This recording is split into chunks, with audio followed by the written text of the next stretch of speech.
Good morning, everyone. Today, we're diving into something that resonates deeply with every human heart: how to emotionally detach from someone when it feels like your heart just won't let go.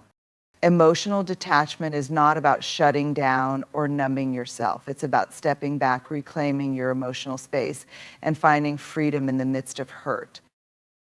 Let's explore 6 powerful rules that will guide you through this process. When we talk about emotional detachment, the first and most essential step is to allow yourself to feel everything completely, fully, and unapologetically. Too often we live in a society that tells us to move on quickly, to stay strong by brushing aside our emotions as though they're inconveniences. But the truth is, you can't heal what you refuse to face.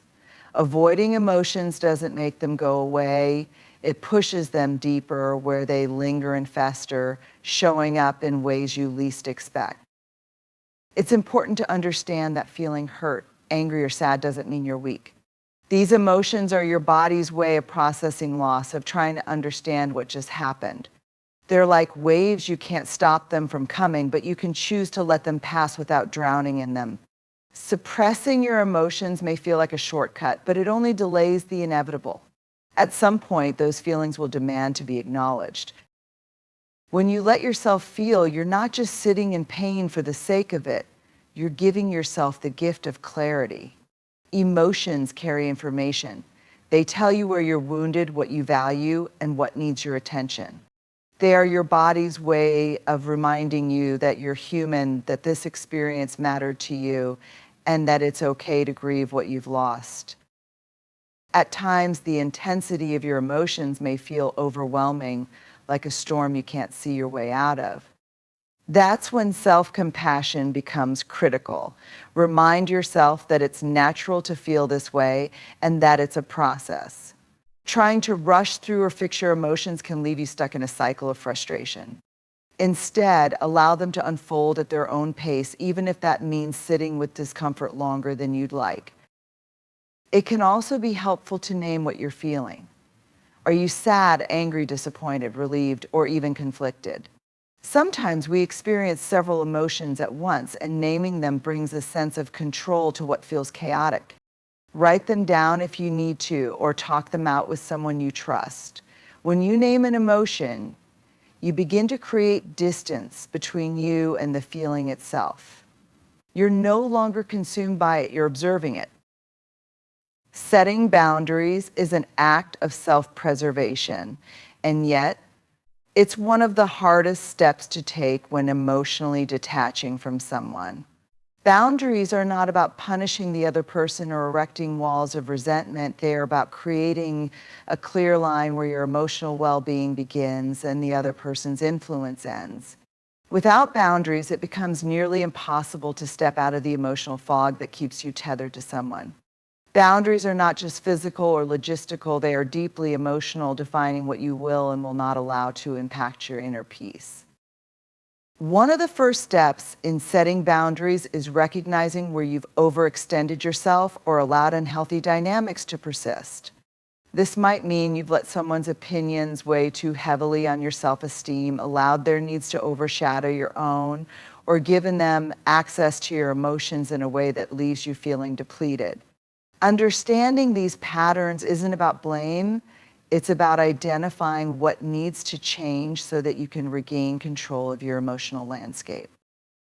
For many people, setting boundaries feels daunting because it requires a shift in behavior, not just for you, but for the other person involved.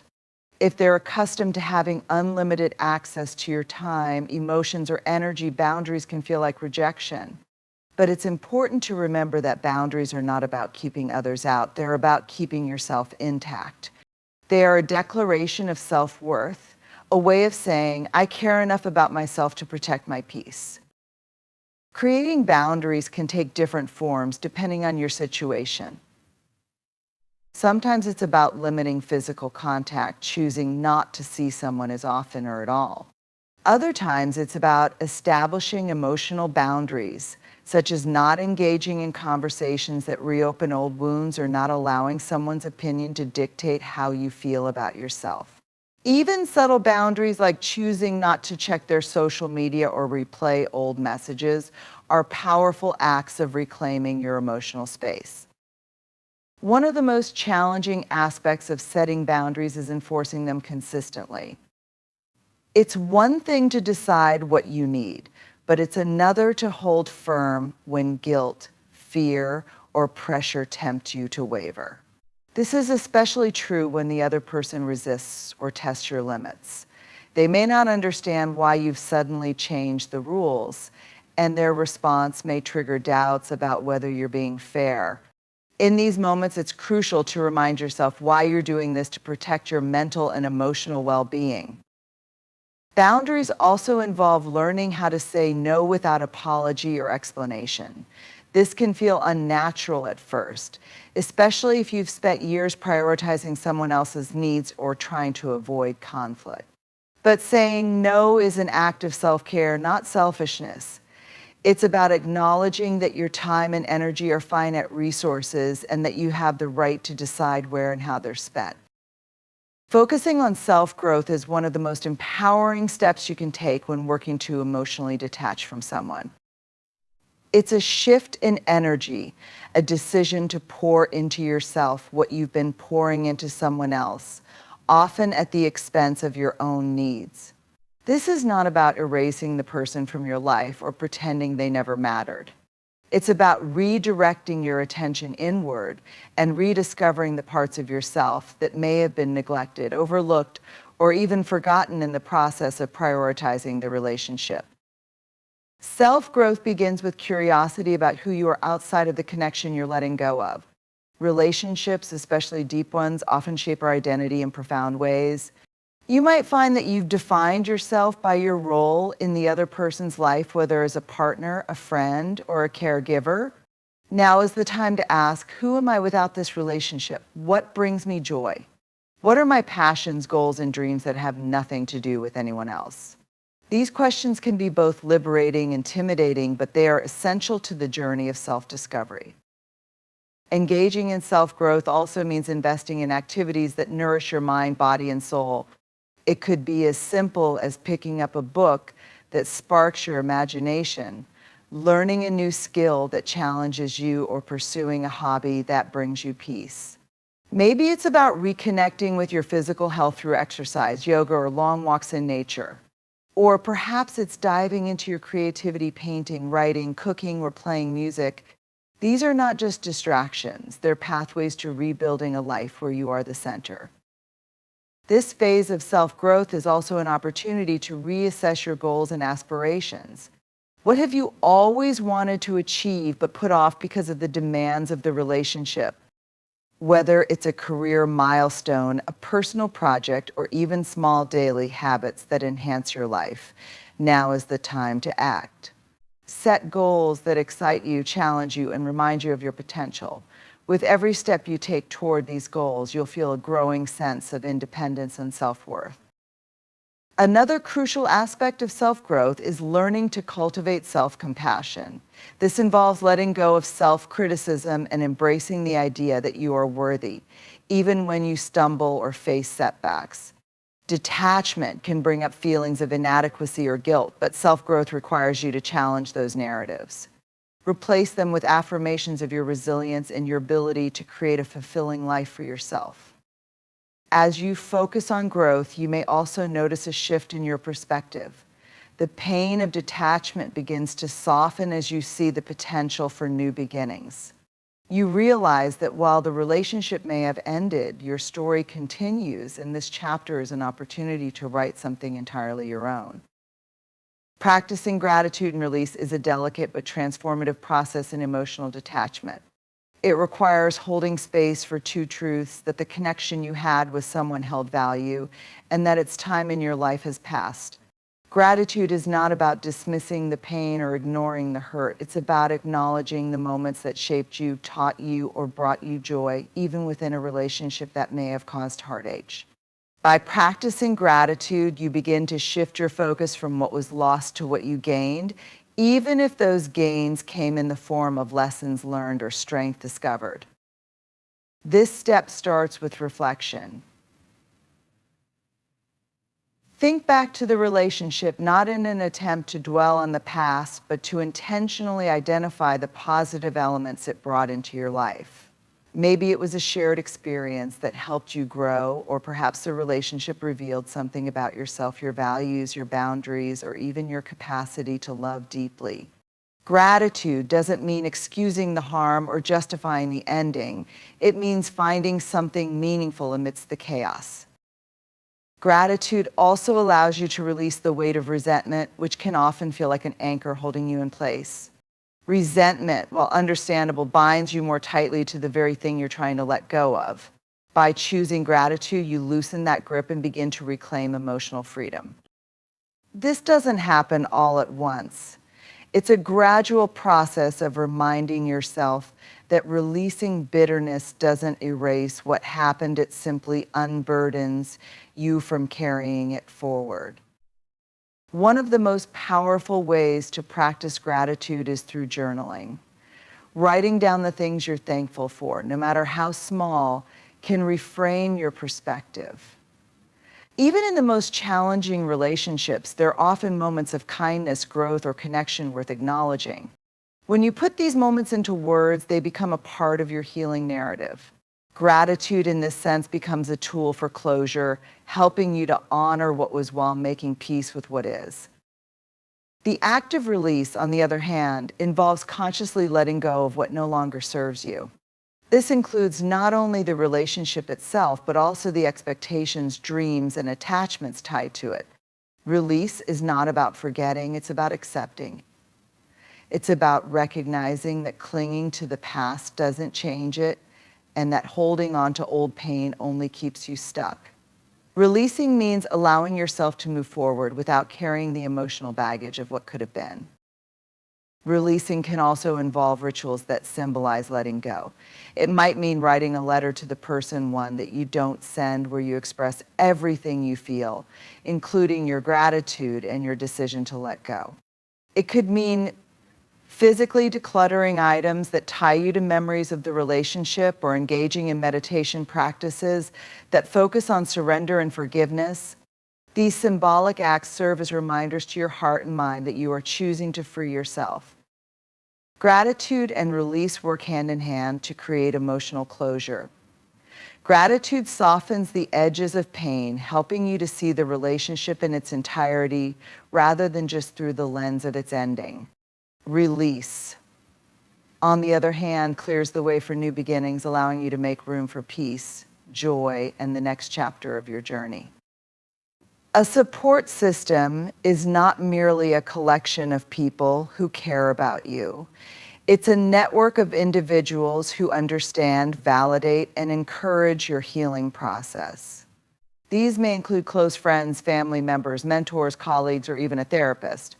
The key is to surround yourself with people who genuinely want the best for you and who respect the boundaries and choices you're making as part of your journey. Not everyone in your life will play this role, and that's okay. It's about quality, not quantity. When building a support system, vulnerability plays an important role. It can be difficult to open up about your pain or admit that you're struggling, especially if you're used to being the one others rely on. But sharing your experiences and emotions with trusted individuals can be incredibly liberating. Vulnerability fosters connection, and when others see your willingness to be honest about where you are, it invites them to offer their empathy, encouragement, and perspective. Your support system can take many forms. It might involve regular conversations with a trusted friend who listens without judgment. It could include joining a community group, such as a support group for people going through similar experiences where you feel seen and understood. It might even mean leaning into your spiritual or religious community if that's a source of strength for you. The important thing is that these connections provide a safe space where you can express yourself without fear of criticism or invalidation. It's also important to recognize that your support system isn't just about receiving, it's also about giving. Healthy relationships are reciprocal. While you're in the midst of healing, it can be grounding to show up for others in small ways, whether through listening, helping, or simply spending time together. These acts of connection remind you of the value you bring to others and reinforce the idea that your life is rich with meaningful relationships outside of the one you're letting go of. A support system can also serve as a mirror, reflecting back to you the parts of yourself that might feel diminished in the wake of detachment. The people who care about you often see your strengths, your resilience, and your worth far more clearly than you do during moments of doubt. By surrounding yourself with these voices, you begin to rebuild confidence in your own capacity to heal and grow. There may be moments when leaning on others feels uncomfortable, especially if you've grown accustomed to managing things on your own. It's easy to convince yourself that you shouldn't burden anyone with your struggles, but this mindset overlooks a fundamental truth: people who care about you want to be there for you. Allowing them to support you strengthens your relationships and reminds you that you're not in this alone. Your support system isn't static, it evolves with time and circumstances. As you grow and heal, you may find that certain relationships deepen while others fade. That's a natural part of the process, and it's okay to let go of connections that no longer feel supportive or aligned with where you're headed. What matters most is that the people in your life uplift you and contribute to your sense of well-being. Being patient with the process is one of the hardest but most crucial aspects of emotionally detaching from someone. When you're in the midst of heartache or turmoil, it's natural to want quick relief, to wake up one morning and feel as though the weight of the connection has been lifted entirely. But emotional detachment isn't a destination you arrive at overnight. It's a journey, one that requires time, self-compassion, and persistence. There will be moments when you feel like you're making progress, only to find yourself pulled back into old patterns of thinking or feeling. These moments can be frustrating, but they're also a normal part of healing. Patience begins with accepting that there's no set timeline for emotional detachment. Everyone heals at their own pace, shaped by the depth of the connection, the circumstances of the relationship, and the individual's personal experiences. Comparing your progress to someone else's or even to your own expectations only creates unnecessary pressure. Instead, remind yourself that this process is uniquely yours, and it's okay if it doesn't look the way you thought it would. There's also a misconception that detachment is a linear path where each day brings you closer to closure. In reality, the journey often feels more like a series of ups and downs. Some days you might feel strong and independent, confident in your ability to move forward. Other days you might find yourself dwelling on memories, questioning your choices, or even feeling like you've regressed. These fluctuations are not a sign of failure, they're a sign that you're human. Progress isn't measured by perfection, but by your willingness to keep going, even when it feels difficult. Patience also involves giving yourself permission to feel. Detachment doesn't mean shutting off your emotions or pretending you're unaffected. It's about allowing yourself to experience the sadness, anger, longing, or even guilt that may arise without judging yourself for those feelings. Each emotion you encounter is a step toward processing and releasing the connection. Rushing to suppress or ignore these emotions often leads to them resurfacing later in unexpected ways. By being patient with your feelings, you create the space necessary for genuine healing. Another important aspect of patience is learning to celebrate small victories. Healing is made up of tiny moments of progress that might not seem significant at first. A day when you don't think about the person as much, a moment when you feel joy doing something for yourself, or a realization that you've started looking forward to the future again. These moments are evidence that you're moving forward, even if the changes feel subtle. Acknowledging them helps reinforce your confidence in the process and reminds you that every step, no matter how small, matters. Being patient also means recognizing the importance of self-care. During this time, it's easy to neglect your needs or become consumed by the emotional weight of detachment. But prioritizing rest, nourishment, and activities that bring you peace can create a stronger foundation for healing. Patience isn't just about waiting, it's about actively nurturing yourself while giving the process the time it requires. It's equally important to approach setbacks with kindness. There will likely be moments when you feel like you've taken a step backward. Maybe you reach out to the person, revisit old conversations, or find yourself overwhelmed by memories. These moments can be discouraging, but they're also an opportunity to practice self-compassion. Healing is not about avoiding every misstep, it's about how you choose to respond when those moments happen. Recognize the setback, reflect on what led to it, and recommit to moving forward without being harsh on yourself. Patience with the process also extends to the understanding that healing is not just about detaching from someone else, it's about rediscovering yourself. This rediscovery takes time. You're rebuilding your sense of identity, reevaluating your priorities, and reconnecting with what truly matters to you. These are profound changes, and they require both effort and grace. As you navigate the journey of emotional detachment, remember that this process is not about erasing the past, but about reclaiming your present and creating space for the future. Each rule acknowledging your emotions, setting boundaries, focusing on self-growth, practicing gratitude and release, cultivating a support system, and being patient with the process is a step toward healing, empowerment, and freedom. You are stronger than you realize, and every moment you invest in yourself is a testament to your resilience and self-worth. Trust that with time, compassion, and commitment, you will emerge not only detached but transformed, ready to embrace a life that aligns with your true self.